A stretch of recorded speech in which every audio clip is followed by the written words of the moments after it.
Hello बच्चों, let's the question. A box of mass small m initially at rest horizontal surface, a constant horizontal force mg by 2 is applied to the box retracted to the right.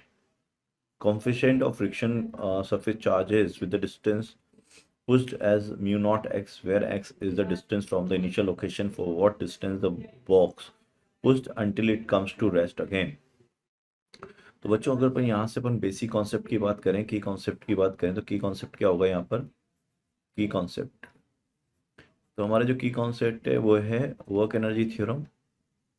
Work energy theorem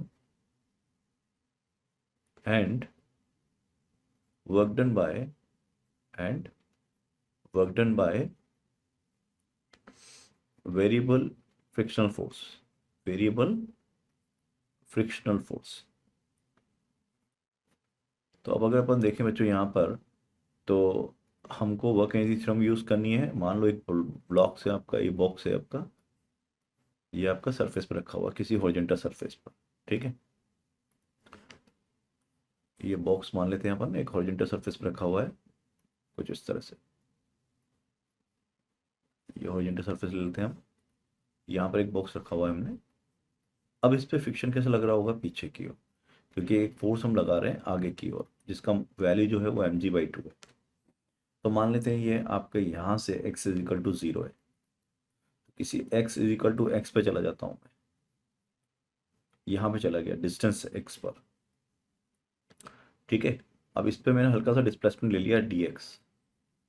क्या ले लिया? हल्का सा displacement dx ले लिया. तो अगर अपन देखें यहाँ पर, तो फ्रिक्शन फोर्स क्या लग रहा है आपके पास? पीछे की ओर लग रहा है फ्रिक्शन फोर्स. तो फ्रिक्शन वर्क कर रहा है और साथ में एक्सटर्नल वर्क कर रहा है. नॉर्मल रिएक्शन जो है वो mg के बराबर है. नॉर्मल रिएक्शन, तो फ्रिक्शन फोर्स जो हो जाएगा म्यू इंटू ऑफ mg.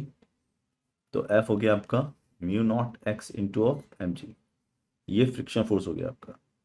तो अब टोटल वर्क डन क्या होगा? तो net work done is equal to 0. क्यों? Because the change in kinetic energy is equal to net work done. तो अगर अपन देखें तो इनिशियली इसकी काइनेटिक एनर्जी कितनी बच्चों? यहाँ पर काइनेटिक एनर्जी इनिशियल इज 0, और काइनेटिक एनर्जी फाइनल भी कितनी जानी है आपकी? 0, क्योंकि रुक जाना है वहाँ पर, है ना.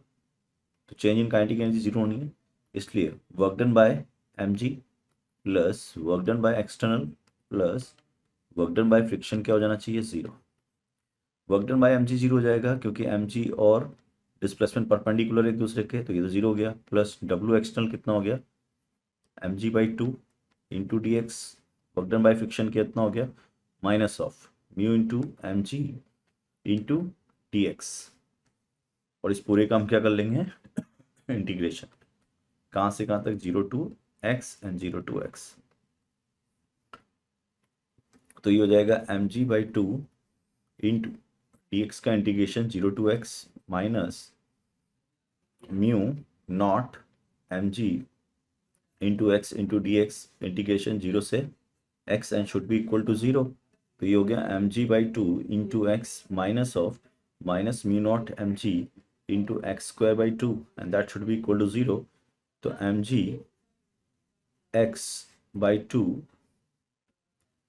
this is your mg/2, that's mg/2x is equal to what? Mu naught mg into x square by 2. तो बच्चों यहाँ से x कितना आ जाएगा? 1/mu0. So if you see option, then first option, second option, that will be correct. I hope you understood it. Best of luck.